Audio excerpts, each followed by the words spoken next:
So first of all, I just wanted to say a massive thank you to Karen for organizing this event. You are a rock star. You did a great job with the presentation. Thank you. And also Marcella for being the backbone of so many things we do. And I wanted to thank all of you for caring enough to find this interesting and wanting to be here. So thank you very much. For questions, if you've got like a really burning question, feel free to interrupt me. It'll be more dynamic, but we're covering a lot of information, and at the end we've got space for suggestions, questions, discussion, debate.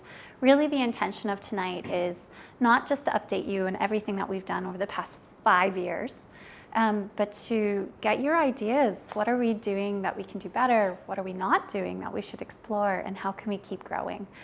So really, 2 heads is better than 1, 20 heads is better than 2. Please, this is your organization as much as it is mine and Marcella's and everyone else's. Okay, I'm already rambling. This is not good. So my name's Jen. I'm the founder and managing director here at Thrift for Good. I also want to thank our very special guest to my right. I'm going to come sit here if you can stand. Yes, okay, yeah, I feel like I'm talking. Yes, this is Kat, guys. For those that haven't met her, she's the chairwoman of Golf for Good, the nonprofit organization that we work with. I thank you guys. Who can tell me what our mission statement is? Don't read. I'm preaching to the choir with this one.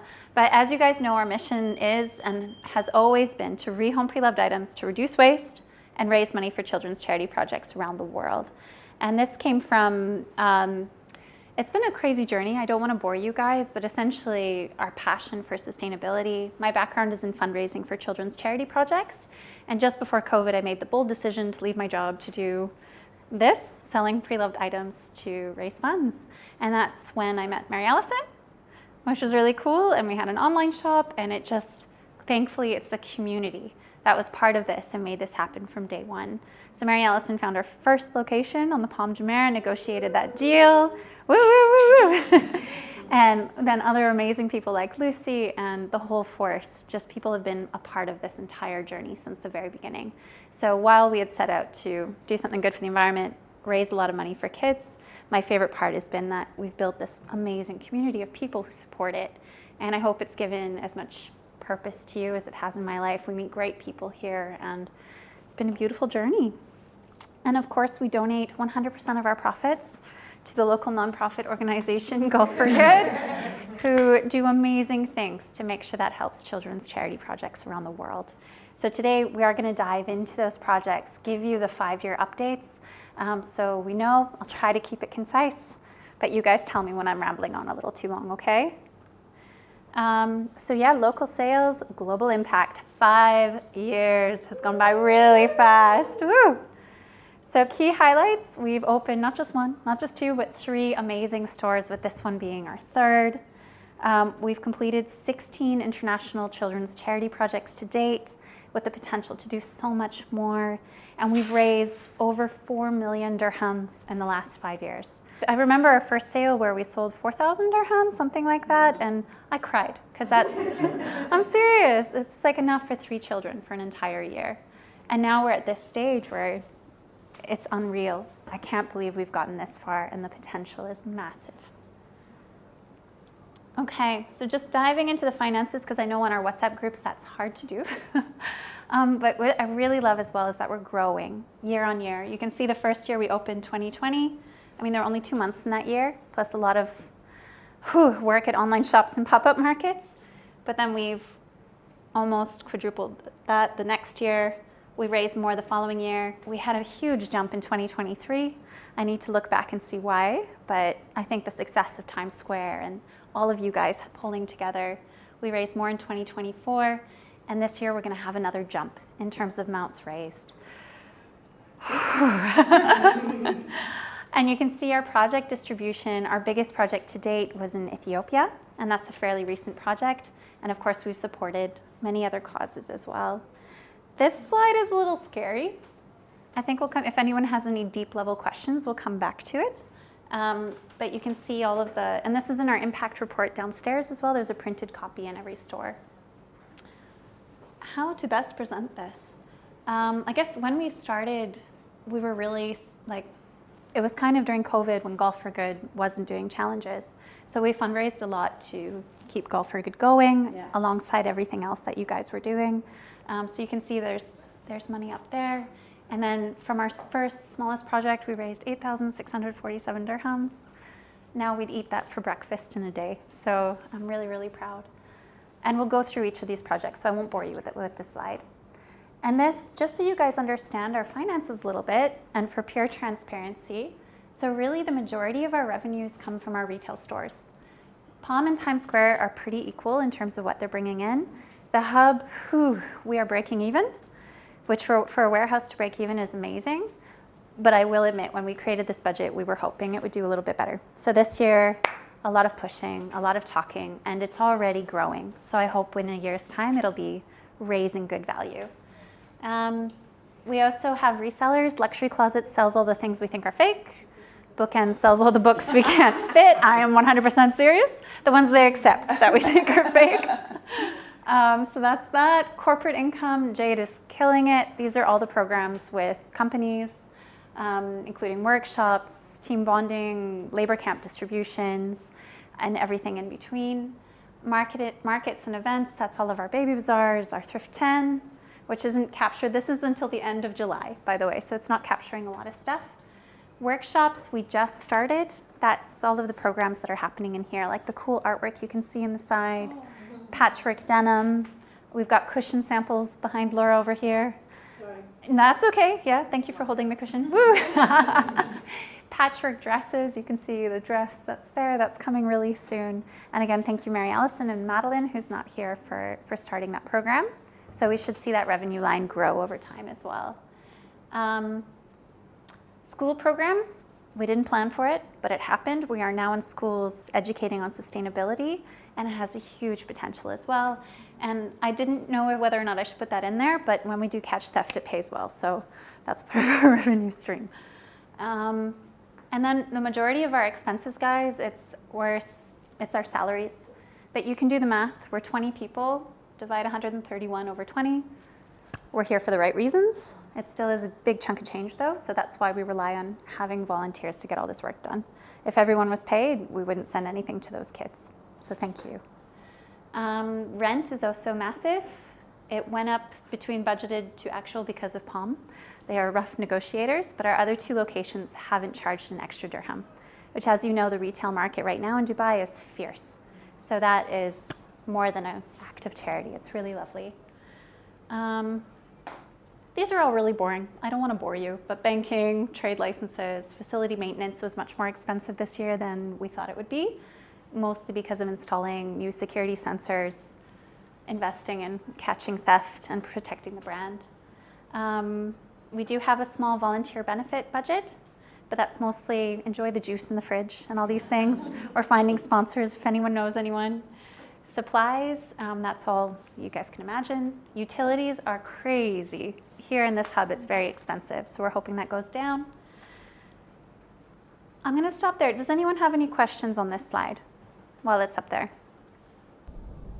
Are the third-party sources included here somewhere? Third-party sources? Who we source the end-of-life material? Yeah, so there's no, we don't get paid for that, and we don't pay for it as well. We drop it off with Landmark Group, who do the recycling. So yeah, good question. Okay. Environmental impact, I'm also preaching to the choir. You guys know 150 billion clothes are currently being produced on our planet, with 3/5 of those going into the landfill within the first year of their life. And as clothing production ramps up and the costs go down, it means producers are skimping on the things that really matter. In the cheap clothes, there's now toxic dyes like mercury we absorb through our skin. It's a lot of plastic polyester, which disrupts our hormones. And worse yet, it takes over 400 years for it to degrade. And even then, we don't know. It just turns into little tiny microplastics that again go into our bodies, affect our health. Fashion is destroying the planet, and we really need to urgently think about not buying so much new. That got really serious. So I'm glad at Thrift for Good we can do something about that. Every piece that's here, it's something that could otherwise end up in landfill. And we're creating not just a cool store, but a movement in the UAE to change how people interact and think about fashion. So I'm very proud. Yeah, and just we do our best, and this is where we'd love your ideas, to be sustainable throughout the process. We've now closed the loop. We don't throw anything away. If it doesn't sell, if we can't fix it, if we can't stain treat it, we donate it to local labor camps, or we recycle it into new materials, or very funky clothing coming soon. Also, our bags downstairs, it's biodegradable. We used to do tree planting to offset our carbon emissions. I think we'll bring that back as soon as capacity allows. And really, like, we have recycling in all of our stores. We do our best, but ideas are always welcome. And as you guys know, we bring circular fashion to the UAE. We close the loop. And just some stats. So we are repairing and redesigning currently 500 items per month at our Mend for Good sessions and in this room. But I expect that to explode with Madeline's help. She just joined as our creative coordinator. So watch out for new volunteering streams and things that will happen in this room to create new out of old. We're reselling in store about 15,000 items per month between the three. It's a lot of clothing. We're also at our markets. The stat isn't here, the Baby Bazaar, the Thrift 10, how much we're able to do there, but I imagine that's about another 15,000 as well. And last but not least, we're recycling about 1,500 items per month.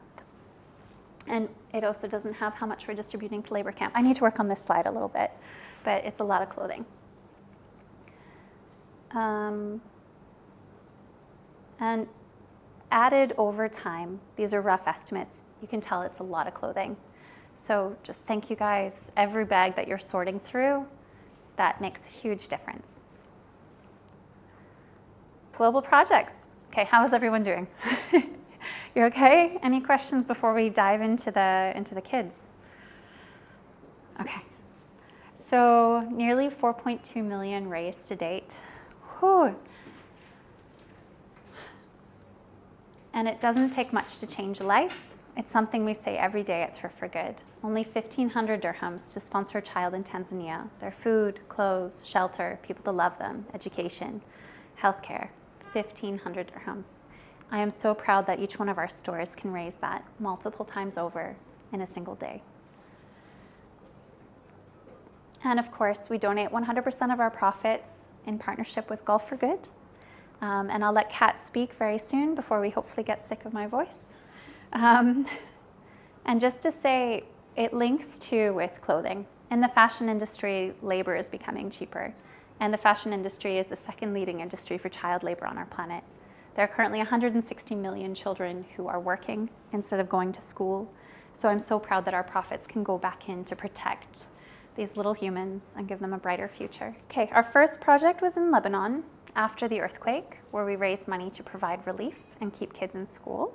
I'm gonna breeze through some of these, but if anyone wants more detail, just let me know, okay? Then we fundraised for Chikucha Swasti.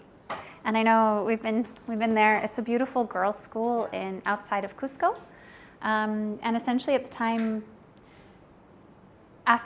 during COVID, their kids were really struggling to be able to afford food. The families were not able to really survive. We had fundraised to build a multi-purpose center, but when we called them, they said, actually, we really desperately need food. So we pivoted and we supplied food, which went out. And I'm so proud that thanks to Golf for Good's efforts, the funds for the multi-purpose center were also raised. And those girls have a place to play, to practice their performances, and just to enjoy outdoors. Oh, is this gonna work? De parte de la fundación y de cada una de las niñas. Nuestras niñas provienen de la zona, de esta zona del pueblo que está al otro lado del cerro también. Y detrás de la montaña el bus las recoge también a un 80% de las niñas. Les queremos dar las gracias porque en esta pandemia ustedes nos han soportado, nos han brindado la alimentación para poder dar a los padres. Cada mes se le ha entregado a los padres una bolsa con alimentos, con pollo, huevos, leche, arroz, azúcar, avena, quinoa, lentejas, para que puedan apoyarnos. Y además, eso ha servido para nosotros para hacer que nuestras niñas no deserten. Quiere decir que los padres no les digan, ¿sabes qué? Ya no vas a entrar a internet para que puedas hacer clase o no vas a ir a la escuela. Entonces nosotros les decíamos, niña que no entra a clase, niña que no recibe la comida. Entonces nos ayudó muchísimo, los padres se esforzaban por hacer que las niñas entren a clases. De esa manera puedo decir orgullosa que no hemos tenido ninguna niña desertada, ninguna niña salida. Este año ya, por cuestiones de geografía, porque hemos vuelto a la normalidad, muchas niñas que se habían ido a los pueblos todavía no han vuelto, pero el próximo año las estamos esperando, van a volver para continuar sus estudios. Muchísimas gracias de todo corazón. Esto es Chicuchas Huasi, es verdad, es realidad, las niñas están acá y ustedes las van a conocer. Muchas gracias. And that was from my visit in 2022. So all the girls are back in school now, and yeah, just a beautiful project. And I went in 2023, and Yeah. it was business as usual, and they it was just the most amazing place. If you ever get the opportunity to go meet Ruth, to see Yeah. these girls, just take it. I think it's my favourite of all of our challenges and charities. It's heaven. Yeah, it's pretty incredible. Yeah. I'm not going to get emotional tonight, okay? This is the deal. Oh my God, you're right. It's the second project. Here we go. Rado.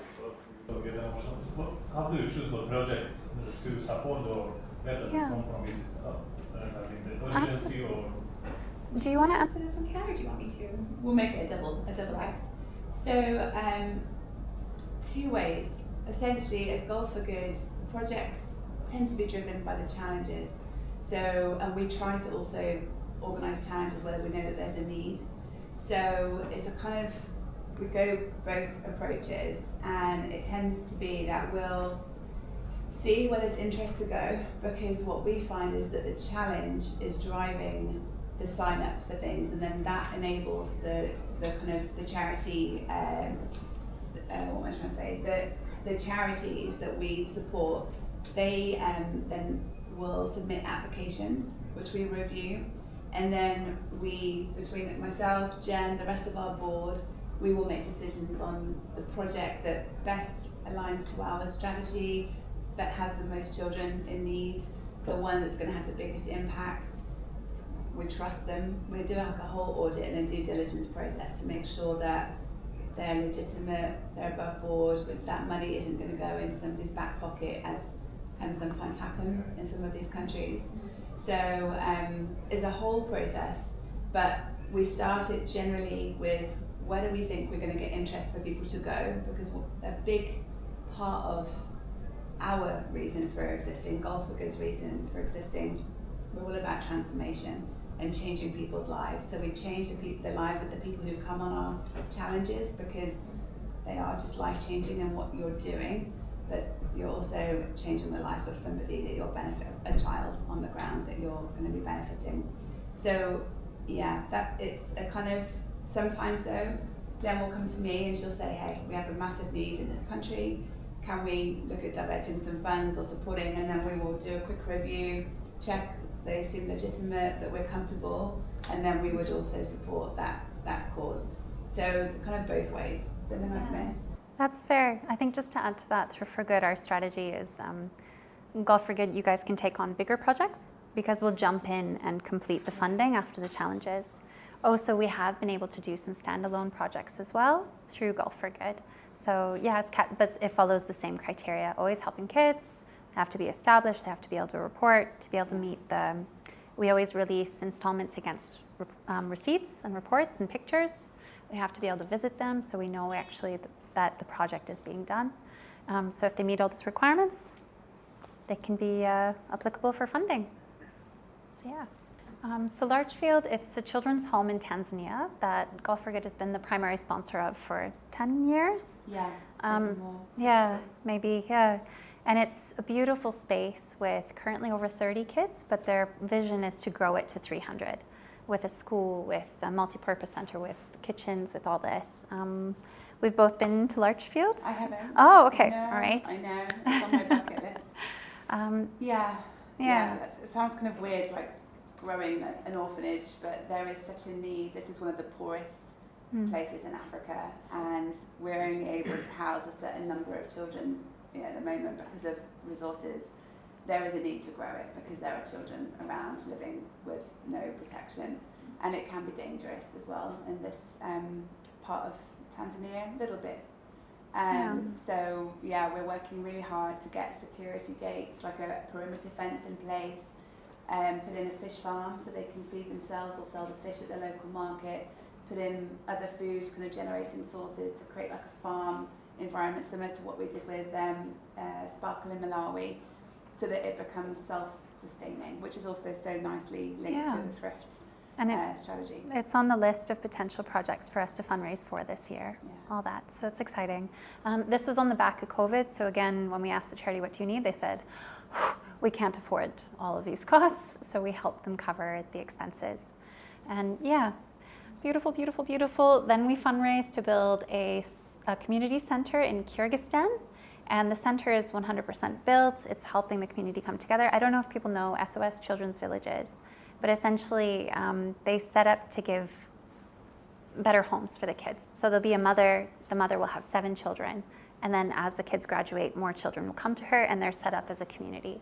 So a community center in that kind of environment just brings everyone together. It acts as a place of a study hall, a fun hall, all of those things. Then Malawi, this is one of my favorite, I shouldn't have favorites, but I clearly do. It's really hard not to. Yeah, so here, again, in Malawi, COVID really shook our world, hey? It did. A lot of what was really happening is food prices were going skyrocketing, and that really impacted the children that couldn't afford school.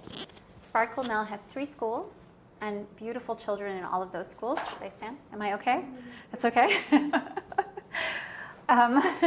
Yes, welcome to the warm side of the table. Do you want the sweater? You okay? So in Malawi, they started offering a food program because they found that the kids were coming to school, but they were so hungry they'd actually fall asleep in class and they couldn't study effectively. So they did start feeding the kids, but that came at a great cost. So when we asked for their project proposal, they said, we want to feed the kids more sustainably. And their idea was farmland where they grow food for the kids, and they also sell the extra at market. And I'm so proud that that was funded. The farm is working really well, and it's just a joy to see that it's made such an impactful difference. In Malawi, over 4 million people are facing a food crisis, representing 20% of the population. The rain-fed agriculture leaves most of the population vulnerable to climate shocks like dry spells, cyclones, and floods. Economic shocks have driven up the cost of living and production. This crisis burdens the health of children and vulnerable groups. One solution is moving away from over-reliance on rain-fed agriculture. At the Sparkle Foundation, we're excited about our newly established Sparkle Farm, using wells on site to support our sustainable year-round cultivation. This farm will cater to the nutrition needs of our children across all 3 ECG sites. By producing our own food throughout the year, we stand a chance against rising costs and ensure a stable food supply, protecting our children from food insecurity. Join us in building a sustainable future for Malawi.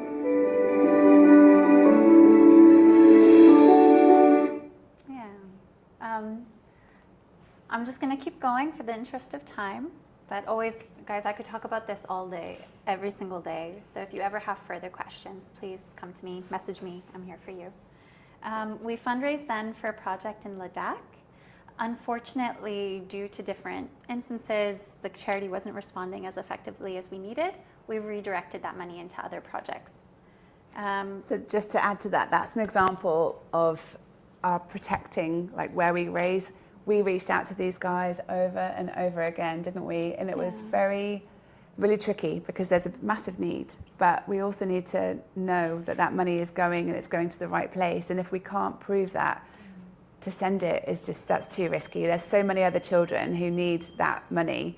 So we did divert those funds to causes that we knew where the money was going to go. We were able to help so many more kids in the process. So again, we went back to Peru to fund the multi-purpose center. We funded in Namibia, Physical Active Youth. It's a beautiful program for sports. In Uganda, soft power education. I think each of these has a slide. So building a 3 classroom block with that money, which is great.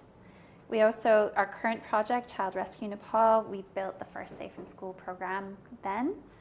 With this money, so we know that they're a great partner to work with.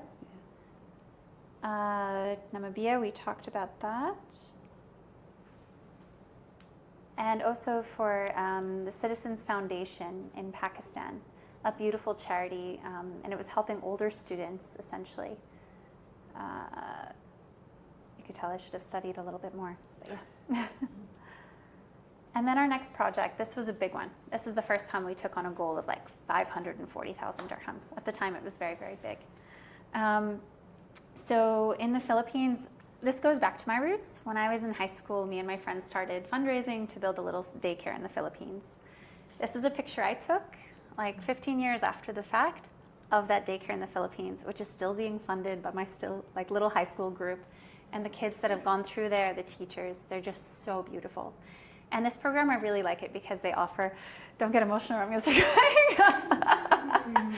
I really love this program because it's not charity, they call their students that get these grants sponsors. And they applaud them for high academic standing, and the students become so proud. And their graduates become teachers, they become the doctors, and I sponsored one girl through IAT Philippines. Please turn off the AC if you guys are dying, okay?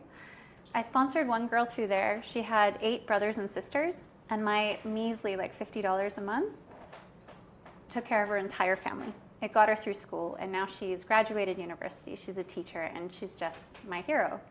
So it's these kind of programs, and we fundraise this to do a lot of things for them. We do have a letter going around. In all of our stores, we have a bio of our 3 girls in the Philippines that we're sponsoring. Each store has a girl, so please do take a moment to write them a message of hope, to write them a little letter. Every month they send us a red letter and they never get anything back. So I'm going to the Philippines again in January. I'd love to hand them all of your messages. And we built new dorms. You'll see on this slide that it was really in poor condition. Whenever it rained, they'd have rain coming through the ceiling on them, floods, all these things. So the students now have a beautiful, safe, clean place to live. And we're also redoing a lot of their other areas as well. So yeah, you can see the new dormitories there. And just a beautiful project all around. We're also, so the dorms are now done. The next step, where they just received the next allotment of funding to be able to build their new training center on their premises. So hopefully soon we'll have more updates for this project. And then we fundraised, then we had Gaza started. And we really desperately wanted to do something. Unfortunately, getting fundraising approvals for Palestine is very difficult. We're still working on that, so hopefully we can do something through Gulf for Good. But we essentially pivoted to fundraise through Emirates Red Crescent, and that was for emergency relief. They don't provide reports on that, but I am so hopeful, and I pray every day that that helped people in a time very, very desperate, in a very desperate time. Then our next project was in Uganda. It's hard to just like casually shift away from Gaza. Yeah. I'm gonna try. So our project in Uganda was really beautiful. We supported the purchase of land for a farm and other things, building classrooms, and purchasing laptops for the kids. We actually purchased them here. If anyone knows Ariane, he's one of our young volunteers. He set them all up. He went on the challenge with Kat. Yeah, he did. And you guys trained the teachers while you were volunteering with them, which was great. I have a little video, so I'm gonna let her speak to it. But this one, there's one more tranche essentially to be completed before we get the final report, I believe is where we're at. So just to explain, sorry. No, well, just to explain, so tranche is so we bucket our payments into tranches, so different installments, again, to protect and make sure that we have proof of the spend and it's going to the right place, etc. So every kind of amount of money that we're sending, we would split it into what kind of makes sense, but typically 3-4 payments that would be of equal amounts over a period of time. Sometimes we're very flexible with that because if a charity is purchasing land, they might need a lot more initially. So we're never going to say no, but we still send things, we kind of bucket it into tranches just to, yeah, again, add that like governance to make sure that the money's going and yeah. Yeah. Waiting. Oh, yes. I'm curious how you're getting your follow-up. Is that, are you relying on the organization or do you have visits on an annual basis? Sorry, I didn't get, what did you say? So how we get follow-ups, the reporting. Proof of It's the both. reporting. Exactly. Yeah. It's both. That's always the problem, isn't it? Yeah. It goes and then you find out that it hasn't been. So how are you getting that information? So we ask for a budget with a project application, and we used to do, I think we still do this as much as we can, get third parties on the ground to verify those amounts to make sure they're reasonable. Yeah. And then we give the first installment, and then we ask for the receipts. We ask for the budget versus actual expenditure. Photos as well, If there's photographic evidence. Photos, videos. And we're usually working with projects that we know quite well. Yeah. We've been there, we can see it, and we go back. I would say in 90% of our charities, we are there every year or every other year. So we physically see what's been purchased, what's been built. And it's partly why we do a lot of repeat challenges. It's why we partly do a lot of repeat charity support. And one of the strategic decisions we made a few years back was to partner more with a long-term view with the charities kind of closest to our hearts that we really trust, because there's always a need. And we know that they're legit and just doing really great work on the ground. And we know that we'll go and we'll see, and it'll be spent wisely. So Ineza, for example, this is an amazing charity in Uganda.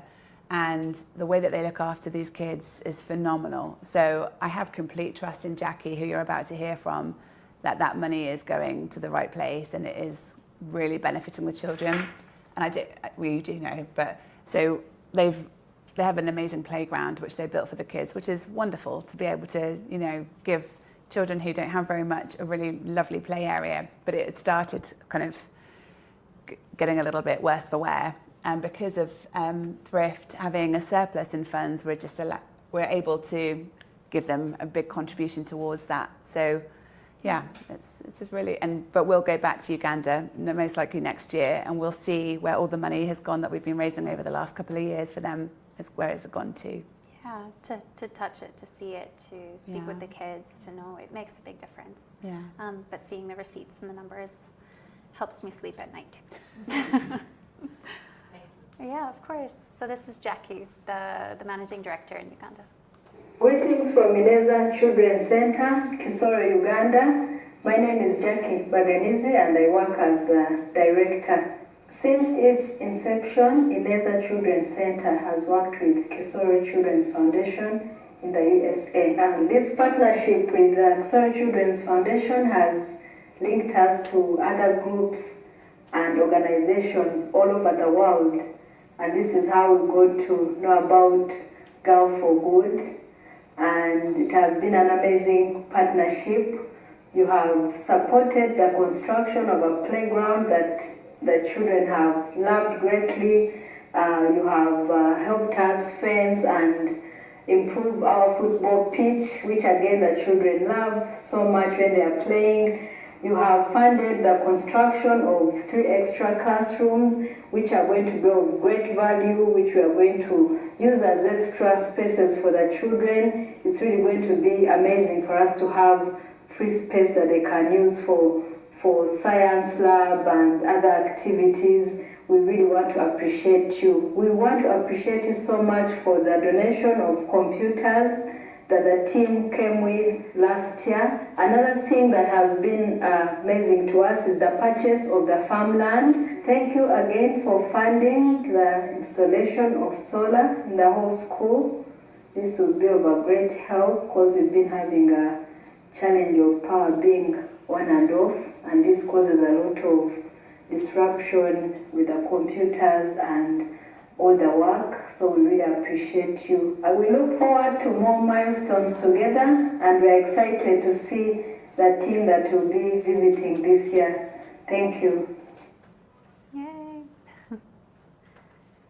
How are you guys doing? Should I speed it up just a little bit, or you're okay?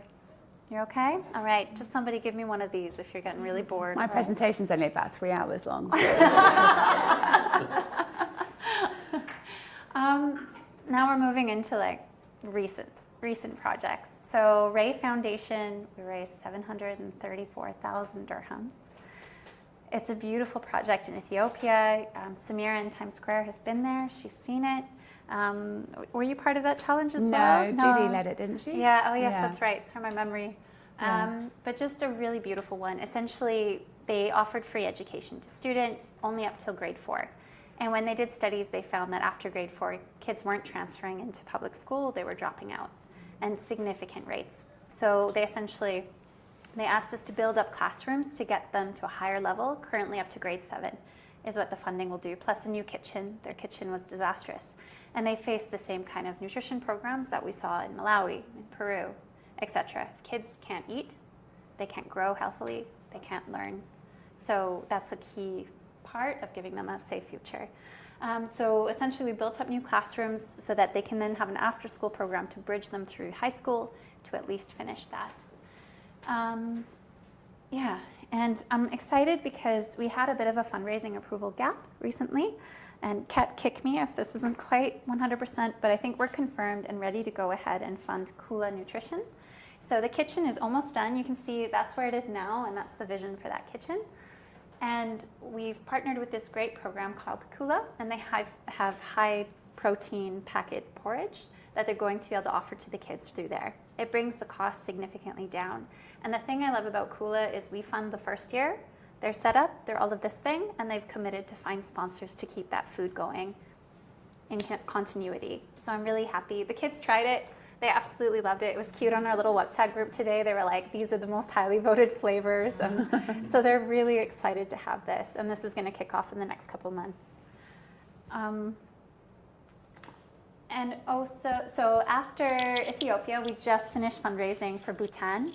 We were in Bhutan in last year, November. God, feels like almost yesterday. a year ago. Oh my gosh. And essentially, Bhutan is a really well-off country. They've got a 99% literacy rate. They're doing well, but there are still pockets of poverty in the rural areas that are overlooked. So we partnered with the Loden Foundation, who helped 3 early childhood development centers, places where parents could leave their kids so they could work, to do renovations. And it was like the condition of, it really desperately needed a little uplift. So we were happy to do that, and the kids are so little, very cute little babies. And this is our current, in that fundraising approval gap, we've also decided, it's not 100% confirmed yet, but I like you guys, so I thought we would tell you what we're thinking. We received the application for funding Mission Himalaya, and they're a story that another partner we've been working with for over 15 years. When Golf for Good discovered them, they were kids in an apartment. This was Anne Edmondson's days, even before. I think before, because when I did Everest Base Camp, it was with Bibu and a cause, and it wasn't called Mission Himalaya, but I think it was maybe like the early stages of what Mission Himalaya became. But through the challenges, through all of that work, through Golf for Good, we bought land, we built the home. They had got a farm, they got solar panels, they got a bus to take them to school. Like we got to the point where we'd ask, what do you need funding for? And they'd be like, we need to paint this wall. So like this, it's an example of a successful project where those kids have a beautiful life. However, with recent challenges, the travel industry, COVID, et cetera, they have a travel tourism company called Himalayan Holidays. And that's their social enterprise mechanism to raise money for the kids. They're behind. Bibu, our Nepali father, is struggling, and he asked for money to cover 1 year of funding. So since we're sitting on that money, and it can really desperately help these kids, I thought it would be right to go back and honor what we've done with them. So that will be going, I'll update you guys on the group once that actually goes. And our current project, Child Rescue Nepal. So I don't want to cry. I don't want to go into the full story. I think you guys know my story a little bit. Has anyone heard? Who knows? A few, okay, all right. A few of you know, a lot of you don't. After high school, I went to Nepal to fundraise with 50 beautiful children in Kathmandu Valley. And I fell in love with all of them. I spent 6 months with them. I got to know them really, really well. But I quickly learned this charitable organization was not a charity. The man who owned it was intentionally making them look impoverished to be able to get more funding. There were 4 kids to a bed, horrible food. We spent a lot of time deworming them, and the education they got was not an education. It was playing with little 18 volunteers in a field, and parents, they had parents who paid this man to take them in. I went back a couple years later to go visit them, and the home was empty, and it broke my heart that those kids were gone, and the community said that they were essentially sold into child trafficking. This is a massive problem around our planet, and I'm so happy that we can partner with this organization because we can really, really tackle this problem. So Child Rescue Nepal work to save children who have been trafficked and also build up the educational infrastructure in rural communities to keep children in school where they belong. So that's exactly what we're doing. We're fundraising to build classrooms and hygiene facilities in Makwanpur. It's a rural area in Nepal where the child trafficking rate is very high. And I'm also really excited. I should have prepared this. I'm sorry. No, don't worry. I don't have the kit actually to hand. We're also with So because we're creating 300 reusable pad kits. Essentially, a big problem of why kids are dropping out of school in Nepal is when they get their period. There's no proper hygiene facilities. They can't afford pads. They miss that week every single month. And if you miss a quarter of school, you're going to drop behind. And the parents, when they're trying to provide for the whole family, will be more likely to sell the girls. So we're going in with reusable pads. I hope it's culturally appropriate. The charity seems to think so. We're going to train them how to use it, train people how to sew more pads. And in November, we're going to visit that project for a week, trekking through the little foothills to visit the rural schools. I think we still have spaces. It's only 2,400 dirhams. If anyone wants to join me, you are so welcome. And I'm so excited to see the schools and meet the kids. Whew, and Samir and Sanjay are going to come with me. And Chris, yeah. And you're coming too. We're going to have fun. Lucy, thank you. Sorry, it's a bit long. How are you guys doing? All okay? So obviously we can't do anything that we do without our partners. We rely heavily on in-kind sponsors to be able to reduce our overheads, to be able to send more to those projects. Yeah. And these are some of our many partners who have come to the plate to help us out. Visa and Emirates NBD just sponsored what we're sitting on for store number 4. Very excited. We're ready to rock and roll with that. And all of these other guys have done something amazing. The box has given us free storage from day 1. They've never kicked us out. I love them. It's filled with winter wear right now. It'll be a fun challenge.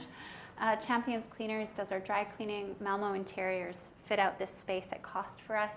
Waste to Wonder gave us all of the furniture. Yes Media has printed, sponsored since day 1 for us. And I will read them, but there's just a lot of beautiful people in Dubai. And I'm so grateful for each and every person that stepped up to the plate. And Golf for Good, of course. We would not be here without Golf for Good. And you guys already know this, but companies can get involved with more than just sponsorship too. Volunteering as a group, distributing clothes in labor camp, decluttering, giving donations, workshops, we're now taking it to their office, and that has succeeded in a big way. We can also do private birthday parties and things like that if people want to do that in this space or at home. And we're renting it. It hasn't gone so well, but the space is available for rent if anyone needs the space. So I also just want to give a heads up. Kat had mentioned Dubai Humanitarian earlier. They do take 10% of all the funds we raise and send through them. But I love that because they use it on local aid distribution. So if people ask you ever in the store, why aren't you fundraising for Gaza? Why aren't you fundraising for this crisis? We are. That's exactly what Dubai Humanitarian does. So yeah, the only problem is they haven't given us a report of how they've spent it, but we trust them. So yeah. And the other partner, of course, is Golf for Good. And we have given a lot of money to Golf for Good's overheads as well. Again, COVID, that's what kept the organization alive. And you can see that a lot of work is done to make sure we can trust the projects we're funding and all of those things. And I think, Kat, that now it's your time to shine. All right, 3 hours. Yeah. Belt in, guys, belt in. I'm going to swipe this for 1 second. So next year is our 25th anniversary. We were around since 2001 when we were founded by our founder, Brian Wilkie. Oh, thanks. That's okay, I got you. Maybe I need to do something. Nope, nothing. Yeah, it'll come. You can keep going, it should. So we've a long history, and I think some, maybe officially, maybe unofficially, maybe unofficially, I think we're the longest standing charity in the UAE. So we have not-for-profit status here, and we're a UK-based charity. So that's how we kind of operate under the DH, Dubai Humanitarian function, because all of our money needs to go internationally from Dubai to benefit developing countries. I've been involved since 2018, I think, when the lovely Jennifer Salt interviewed me for a role that actually didn't really exist at the time.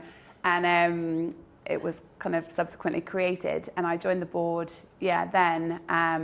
But I had a previous history with Golf for Good. So in 2007, I was living with my husband. Right, husband. And basically the relationship got really toxic, and it was not a very happy one. And I was kind of looking for an out and didn't really know what to do. I was really young at the time. I'd been in Dubai for a couple of years, and I came across an advert either in Time Out Dubai or in Choitrums on the wall, like a little poster, and it was about Everest Base Camp, and it said, come join us for a life-changing adventure hiking in Nepal. And I was like, that is what I need. I need a life-changing adventure to get me out of this really bad, unhappy relationship. And I signed up, and it was 3 weeks later that we were departing. And those of you who know me know that I do a lot of challenges without any training, and this was no exception. So I rocked up and spent 2 weeks doing the Everest Base Camp trek in 2007 with Golf for Good, and it changed my life. I met some of the best friends that I have to this day on that trip. One of them actually worked for Golf for Good at the time. She was the marketing manager, and I saw her literally the weekend when I was in the UK. So through that relationship, I came back from that hike, and I broke up with my rubbish husband, and moved out and kind of started my new life. So I really attribute that whole part of my life to Golf for Good, and I fell in love with the organisation. And then life took over. I was working in the corporate world. At the time, I was working for Emirates Airline. I'd worked for them for 8 years, and then I went to Jumeirah Group, and now I work for Marriott International. So I have a corporate world, and I met my husband while I was at Emirates, who's not so much of a crazy partner. He has his moments, actually. So what I would say is that first journey with Golf for Good was, something that really made a massive difference to me. And that's what I feel most people have when they come on one of our challenges. So so the reason for our existence, I kind of mentioned it earlier, is we change people's lives through the journeys that we take them on, the challenges that we do, the cycles, the walks, the hikes, the kayaks, whatever it might be. It's typically physical. Now we do volunteer challenges as well, but they will change your life in some way. You'll meet somebody, you'll make a relationship that will change, impact something, bring you business, give you a new career, whatever it might be, or you'll just have time walking and reflecting, spending time in nature to give you time to think about, what do I actually want from life? And you come back and you make different decisions. So I find I've done 8 challenges. Every single one has changed my life in some way. But you're also at the same time changing the lives of the children that you're meeting in that country that you go to. So it's just I love that kind of whole complete picture of changing your life while you change the life of children. And Jen and I have done 4 challenges together. That sounds right. I think. And just the conversations you have with the people while you're, mountain goat over here, who's extremely physically fit as well as being an amazing entrepreneur, literally has got no off button. Thank you for that. that. Oh my God, how are you walking that fast? Props to Jen. You are absolutely. All I'll say is lifting clothes is great exercise. Anyway, I digress. So On the stairs. Is this going to work? Yeah. Okay. So that's a little bit about how I got involved with Golf for Good. And when I saw a role come up advertising for a board director, I'd kind of admired Golf for Good from afar for a long time. Really wanted to get involved. I reached out and through a various interview process ended up joining the board. And then Anne Edmondson, my amazing predecessor, she stepped back when she moved to Bali in 2023. And that's when I was appointed the chair. It's such a privilege to run the organisation. I have an amazing team. You'll hopefully know some of them. They're based out of here every Wednesday. They're working from here. I know that they have strong connections with Ina, with Jade, with Mary Allison. It's great, and we're really wanting to partner together on so much, as much as we can, because there's something to be said for strength in numbers. Sheikh Ahmed is our patron. So when we started, it was literally an idea from Brian. He wanted to take donations and money to Tanzania whilst doing Kilimanjaro, and that's how Golf for Good was conceived. So our first challenge was Kilimanjaro in 2001. And back then there was no like regulations, charity work, you could just kind of give without any issue. And Sheikh Ahmed, because of Brian's relationship with him, became our patron, which has enabled us so much over the years. He, you know, having that support, that name, just gives credibility especially in an environment like this. So we really have so much to thank him for. Over the years, we've kind of grown in terms of what we offer. We've branched out. We now do volunteer challenges, as I mentioned. And but then COVID hit, and we were, for the first time, my gosh, how do we possibly run an international challenge in this climate? We obviously couldn't. So prior to Thrift, we had lots of kind of, I mean, actually you'd left at the time, I think. I can't. Yeah, I left to do Thrift for Good. So we at the time pivoted and had some really key strategic conversations. We ended up having basically like tiger teams working on little projects. How can we generate money? How can we cover all of the costs for our charities?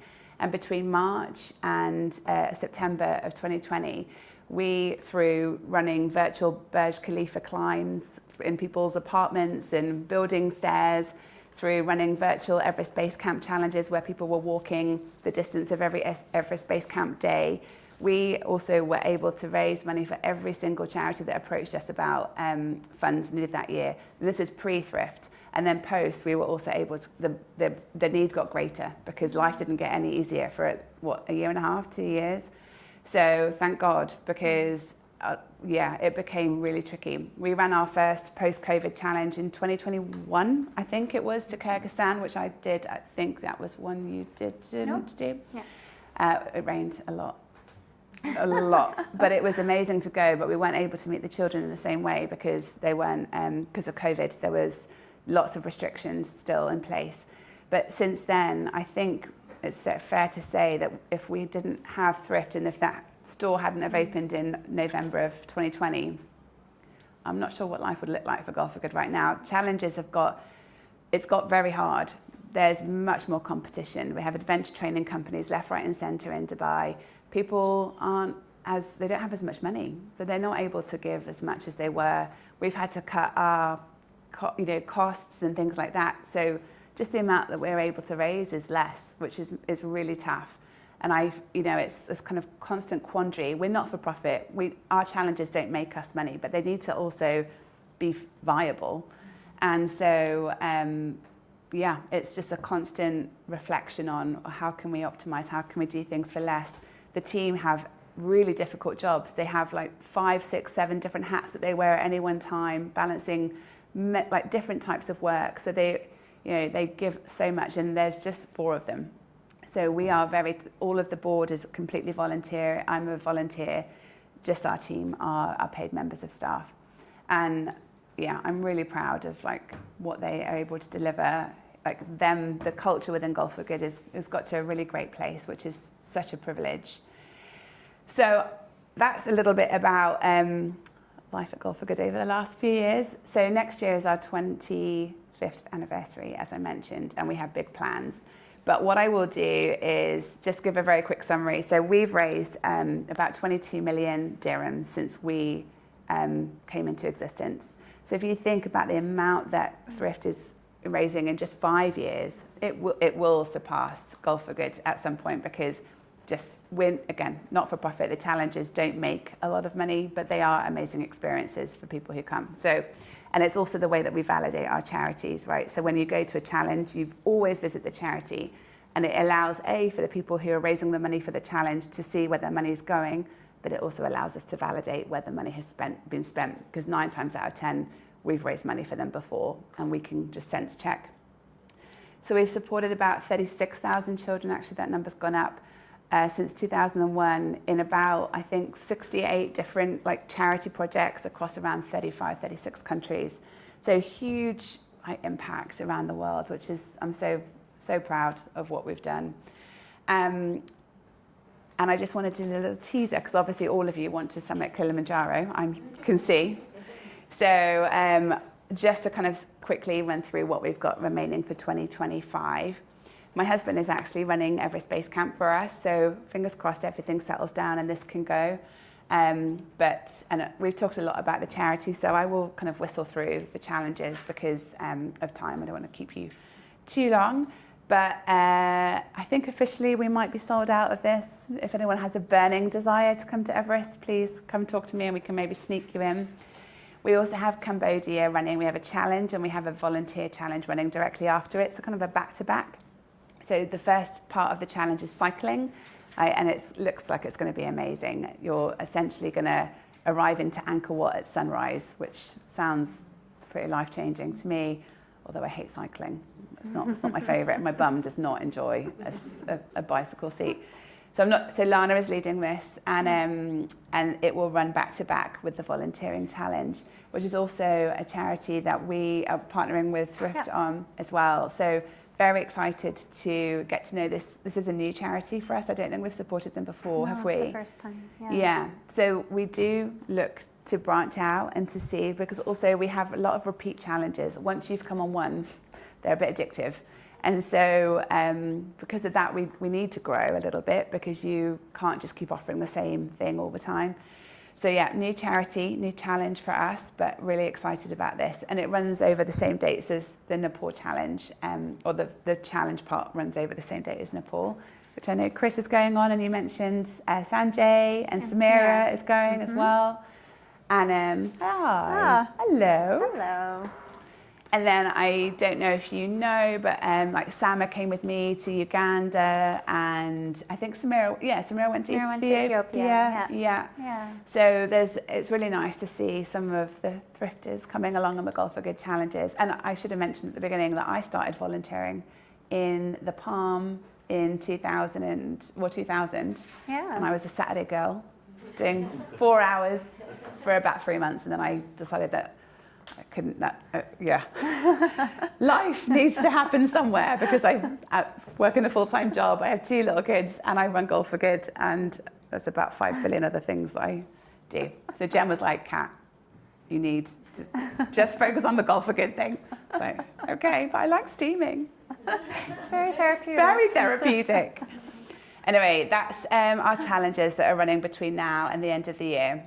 I want to give you a sneak peek of our 2026. There are a couple that aren't included in here as well, but I will tell you, but you don't have to tell anyone. Who's this going out to? We're putting it on YouTube. Excellent. Hi, guys. So for next year, you're going to see some repeat, but we have some additional. So we are, again, going to go to Larchfield and volunteering, targeting that for March, which will be a really amazing week where you get to know the kids. There's like 35 children there. They're really special. Rob, who works on our board, is down there. Actually, he left today to go. So we're working with them very closely. Without us, this charity wouldn't exist. So they're small, but we support them from beginning to end. And that is a very special privilege to be able to do that. We are going to run Madagascar again, because I did it in July this year and it was amazing. If you like sailing, you need to come and do this challenge. It is so amazing. Anyway, basically you're on what I can only describe as Moana-esque boats. And this is such a poor country. We were a bit shocked. It's really up there in terms of poverty. There's so much corruption. So we came across this incredible charity that actually Ellie found while she was doing a recce for the challenge. And they're called Lab, which is Learn, Achieve, Become. It's run by a chap called Nathan, who has such a similar story to you. He went out volunteering in Madagascar, and it was a complete scam. And he was just disgusted by what he saw, thousands and thousands of dollars being taken from people like him and just being pocketed. And none of it was going to benefit the kids on the ground. So he was like, right, I'm not having this. And he set up his own centre. And now what he does is he has about, I think around 300, 400 kids. They almost all have disability of some kind. And what he does is he has a bus, and he'll pick them up from their homes, and he'll bring them to the Sunrise Centre, which is in Madagascar on Nosy Be. And they will play, learn, whatever, like spend time together, interacting. They're taught. If they're young, they're given that kind of support that you would need for babies, for toddlers, and the children are absolutely amazing.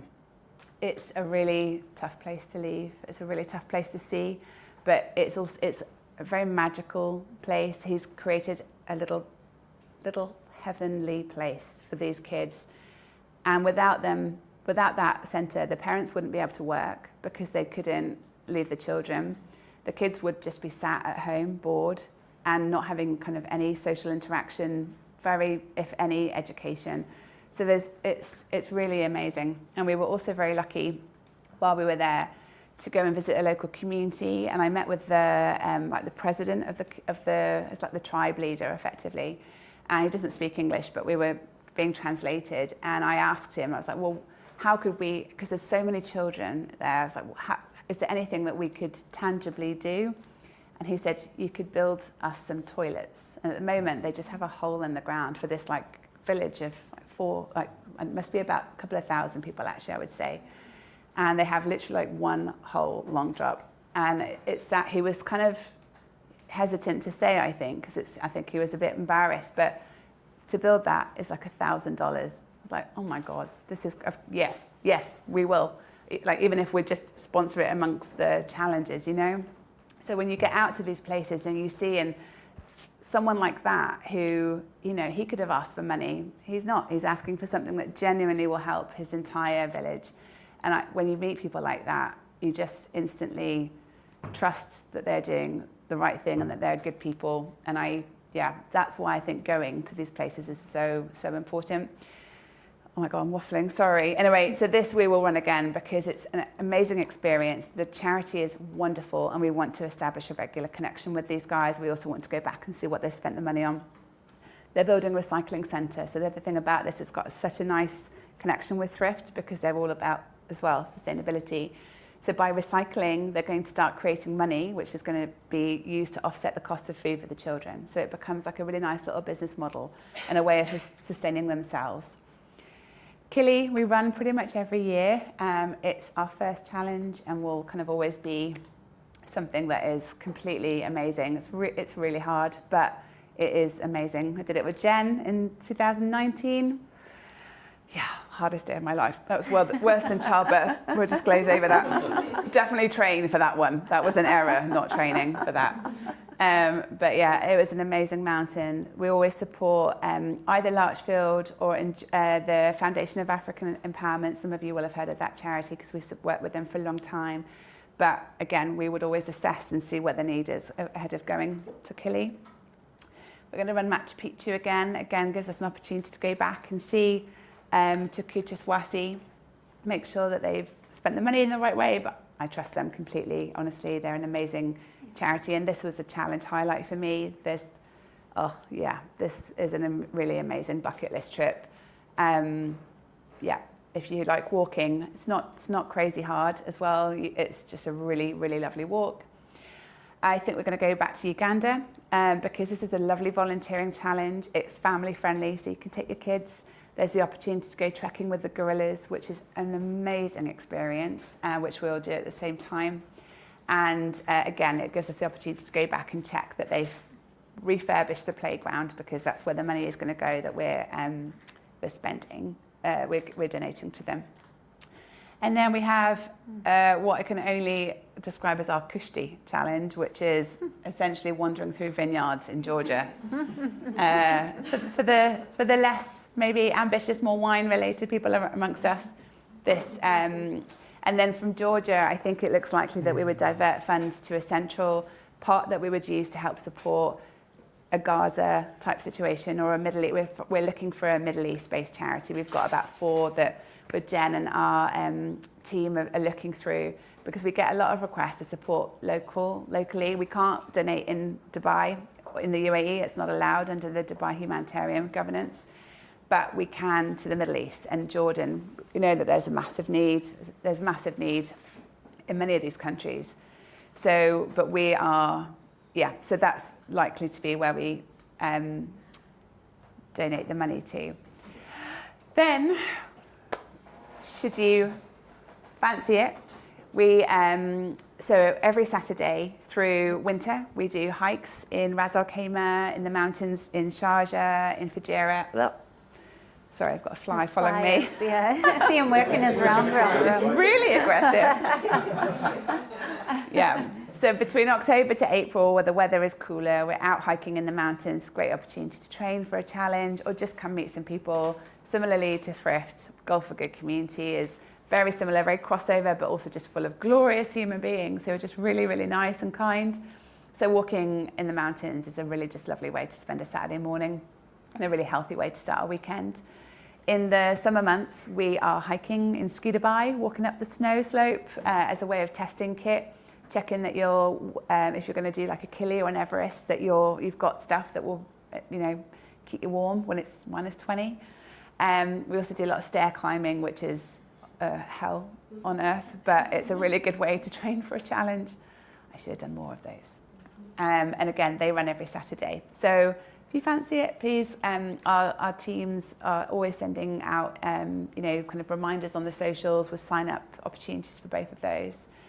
And then I just want to mention a couple of big events. We've got hectic Q4. It's I don't know how this is going to happen, but one of the biggest things that we're doing is our festive party for a party. So the idea is that small businesses would bring and host their Christmas party with us so that you get an opportunity to celebrate with people who are celebrating Christmas or just the festive period, but it will support charity too.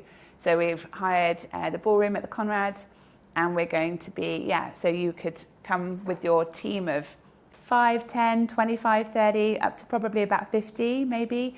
We'll create tables and have people together in their companies and then have like nice food, and then everyone has a bit of a boogie and Christmas everything. And then I don't know how much, the shoebox appeal? Yeah. Everyone knows? That. No, people don't know yet, but yeah. Okay, yeah. So we're partnering together and we'll be launching the shoebox appeal, and we will do a big activation at this event. The idea is that everybody creates a Christmas wrapped shoebox, fills it with gifts for a child, and then they will be going to Larchfield to the children there. And if we have overspill, then we will take them to one of our other charities, which will be a really lovely thing to do for the kids.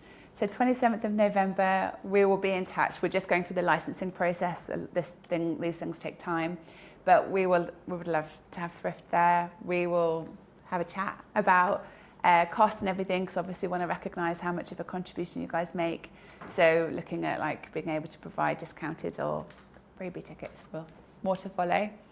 And I would also mention, as I can't stop looking at Mary Allison, but we have Spartans, which is on the 22nd of November. So we partner with Spartans, and we have done for the last, 8 rounds of boxing, maybe longer. Naz did one of our challenges, which changed his life back in, 2015. And he attributes his life literally changing because of a Golf for Good challenge. So he was quite, he wouldn't mind me telling the story because he tells it a lot. But he was very unhealthy, very overweight. And his doctor basically said, if you don't sort something out, you're going to be in big trouble really quickly. He came on a challenge with us, but trained for that challenge. And it changed his life. He set up his Spartans boxing company, and now his whole life is around fitness and well-being. So amazing partnership. And it feels like the whole circle is there, which is really lovely. So we have our next event on the 22nd. Are you going to be there? No, I don't think so. Oh. But I've heard about it. Yeah. So Mary Allison was obviously boxing 3 sessions ago. 3. Yeah, I did a boxing challenge. Yeah, it's essentially white-collar boxing. So they train for 3 months, boxers who are not normally boxers, and then they fight, and it's like a ring, and people have to get into a ring and fight. It's for charity. Yeah, for charity. Yeah, the most stressful thing I find about that evening is having to get into the ring with my dress, and I'm like, Anyway, so yeah, we have that, and then we have another an amazing event as well. Anyway, I'm gonna wrap up because I'm sure we're at time. But I just wanted to also give you a heads up about our 25th anniversary gala ball. So every year we have a big gala ball. It's our biggest fundraiser for our own sustainability, because we do have costs that we need to cover. And we are running this in the Ritz-Carlton for the 4th year in a row, just because they've become such an amazing partner and we've got into a really, really nice groove. And we also don't have a huge amount of resources, so being able to kind of, you know, copy and paste to some extent is helpful when you're a very tiny team. So 9th of May, again, we would love as many people from Thrift to come be there, come celebrate with us. I don't know, but I think Sheikh Ahmed might join us. Oh. So you heard it here first, guys. But I think we're waiting for confirmation from his office, but it looks likely because there's also maybe going to be a documentary, which is going to be made about Golf for Good, which is also very exciting. So lots of really exciting things ahead of that 25th anniversary milestone coming down the line, which I'm very excited about. Oh, that's everything, I think. Any questions? Do you guys, like, is there a minimum age for the challenges, or are there things that, like, we both have young kids? Yeah. I would love to do something with my daughter, but yeah. Do you guys have anything that is? Yeah.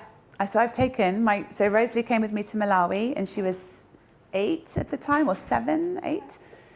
She also came with me to Madagascar. So Malawi was a volunteering challenge, and for the volunteering challenges, I'd say pretty much over the age of, let's say 6, child dependent, because sometimes, you know, and the other thing I would say is that 1 child per parent, really. Maybe if you had 3 kids and there were 2, the mum and the dad were both there, that would be okay, depending on the age.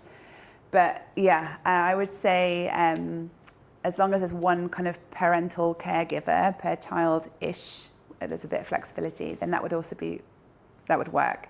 I wouldn't have taken both of my kids to Madagascar without my husband. Yeah, and those are for the volunteer ones, none of the physical ones. Well, no, so Madagascar was a sailing challenge, and we did. So Rosalie came, and also her classmate came along with his mum.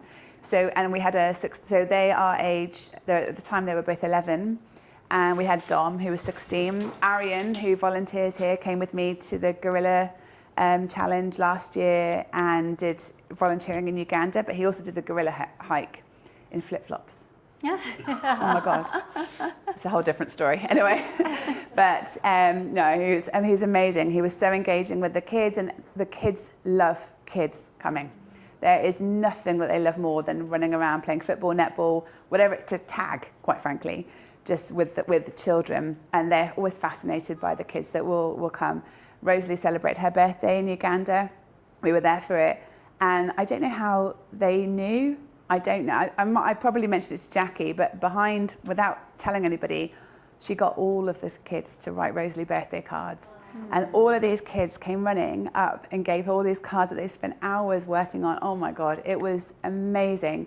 And one little girl hadn't done it, and she just went and got a piece of paper and folded it up with nothing on it and came around and gave it to her, which was the cutest thing ever. One child tried to give Rosalie their watch. These kids have got nothing. And one tried to give her money, and obviously we returned both of those things. But like, it was really amazing, and amazing for children to see other environments. The kids that we go and visit are generally happy, really well looked after, considering their circumstances. And, you know, it's difficult because, how do I say this? So, yeah, they don't have very much, but not having very much doesn't make for unhappiness. As long as you have a roof over your head and food, if you have connection, community, time with nature, you're outside playing for the majority of the time, it actually makes you a lot happier. And when you compare that to the kids here spending hours on devices with all this technology around them, all the pressure that will come, there's something to be said for growing up in the rural Africa, really. But and so it's amazing for our kids to see that, and to see also how lucky they are in terms of what they want from, you know, but also to appreciate actually that doesn't always buy you happiness. Yeah. Cool. Anyway, so to answer your question, bring her, bring them, bring Axel. Is it Aurora? Yeah. And so the one volunteer challenge I would say we're not comfortable with kids coming on is Tanzania to Larchfield.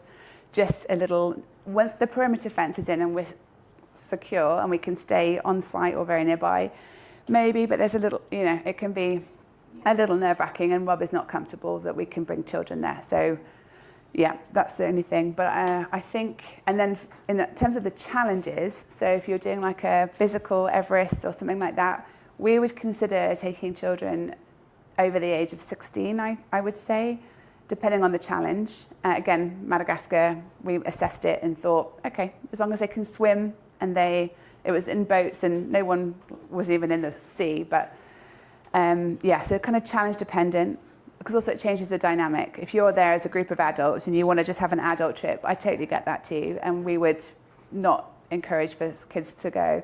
But when I did Everest Base Camp, on the way up, actually Golf for Good was leading a group of children from Jess, and they were on their way down, and we crossed over in the middle and stayed over one night at the same place. And it was great fun, like hearing about their base camp trip, and they were about 20 16-year-olds who'd gone.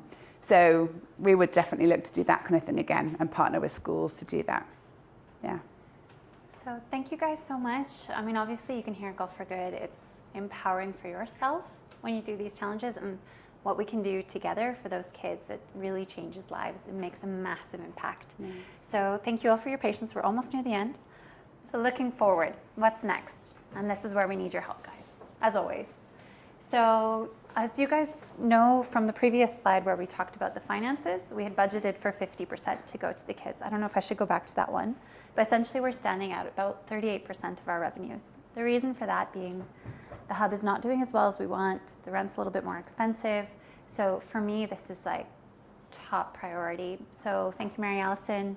We're looking for store number 4. It's the quickest way that we can get our revenues back up to 50% with the right location. And also thank you, Kevin and Lena. You've been doing a lot of work to help us look for that location. So I'm really positive that we'll find it soon. And also there's other things we want to try as well, like during Ramadan, launching membership programs where somebody can sponsor a child, and that's additional revenues that can come through, and get store credit back, etc. And I'd love your ideas. How can we raise more using this great space, using our community and everything that we have already? Abu Dhabi is also coming super soon. We're very excited. If anyone knows Nikki Jones, she's got the location. She knows how to do the trade license. It's unfortunately Golf for Good only covers Dubai. So we're looking at registering a federal level charity to be able to open branches across the UAE, and who knows, throughout the GCC, et cetera, et cetera. And figuring out that process will help us expand beyond what I can manage. So it's exciting. And of course, it's securing our future. I really want us to look more into our structure, into how we can do this in a more streamlined way, how we can improve our communications so everyone in this room feels like they have a very powerful voice. Trust me, you do. But from the survey results, I can see that we can do that better. So we need your ideas to grow these things. We need your love, your support, which you already have. So please don't be shy at any time. I have to stop hitting the microphone. And that leads me to this slide. The heart of Thrift for Good, it's you. It's every single person in this room. We obviously could not do anything. Looking back at day one, when we were hustling at those markets, it was volunteers who sorted those donations, who sold them. We only opened our first store because volunteers found the location. They stocked it. They kept us running. When we first opened, we were only volunteer run, just with me and Sarah killing ourselves trying to manage it all, but it was volunteers. And today, you guys see the mountains that come through those back rooms. You spend hours steaming and like pricing, and it's relentless. We never want it to stop, but I guess just a very deep, heartfelt thank you. Yeah, you're my favorite people in the world for obvious reasons. Guys, it's been a wonderful but long evening. Any other burning questions? Otherwise, we're not going anywhere. I mean, tonight we'll go home and sleep, but in general, we're not going anywhere. Yeah. Thank you guys so much for coming tonight. Just 2 things for those that still have energy in you. We put a feedback form on our open chat. If you have any feedback, you didn't fill it in yet, please take a moment. That helps us so much to know what we can do better. And the second thing is we do have our next calendar for 2026. If you don't have the energy, we're not wiping this down until the end of the month. So please, if you have any ideas, message us, write them down. We'd love to include your thoughts for next year. Thank you guys so much for coming. Thank you.